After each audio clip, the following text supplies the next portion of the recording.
वह दूर से चांद जैसा नजर आने लगा। फिर शेष भाई अपनी बहन को उसे नकली चांद को दिखाकर कहने लगे, बहन चांद निकल आया है, चलकर उसे अर्घ दे दो। बहन अपने भाभियों से बोली, चांद निकल आया है, चलिए।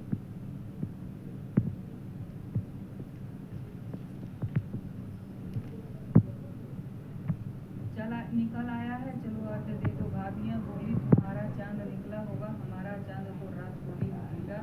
तब बहन ने अकेले में उस नकली चांद को अर्घ दे दिया। उसके बाद जब वह खाना खाने लगी तो पहले ही ग्रास में बाढ़ आ गया, दूसरे ग्रास में कंकड़ और तीसरा ग्रास मुंह की ओर करते ही उसके ससुराल से संदेशा आया कि उसका पति बहुत बीमार है, जल्दी भेजो। अपनी लड़की को विदा करते समय माँ ने कहा, रास्ते में तुम्हें जो भी मिले उसके पांव लगना और जो कोई भी सुहागिन रहने का आशीर्वाद दे उसके पल्ले में गांठ लगाकर उसे कुछ रुपए दे देना।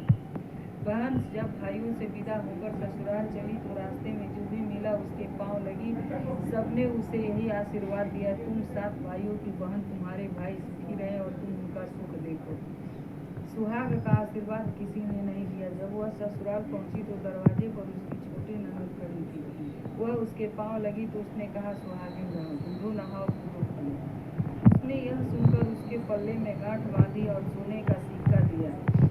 फिर भीतर गई तो सास ने कहा, तेरा पति धरती पर पड़ा है और तू वह अपने पति के पास जाकर उसकी सेवा करने के लिए बैठ गई। बाद में सास ने दासी के हाथ बची कुची रोटी भेजी। इस प्रकार समय बीतते बीतते अगहन मार्गशीर्ष चौथ आई तो वह चौथ माता से बोली, हे माता, आप मेरा उद्धार करोगी, आपको मेरा सुहाग देना पड़ेगा। तब वह चौथ माता ने बताया, पूस की चौथ आएगी, वह मेरे से बड़ी है, उससे कहना। इतना कहकर चौथ माता चली गई। फिर अगले महीने पौष की चौथ आई, वह भी कहकर चली गई, आगे आने वाली चौथ से कहना। इसी प्रकार माघ, फागुन, चैत, बैसाख, जेठ, आषाढ़, श्रावण, भादो की चौथ आई और चली गई। फिर वह असौज, अश्विन की चौथ आई तो उसने बताया कि कार्तिक की चौथ का तुम्हारा सुहाग वापस कर सकती है, वह आए तो उससे विनती करना।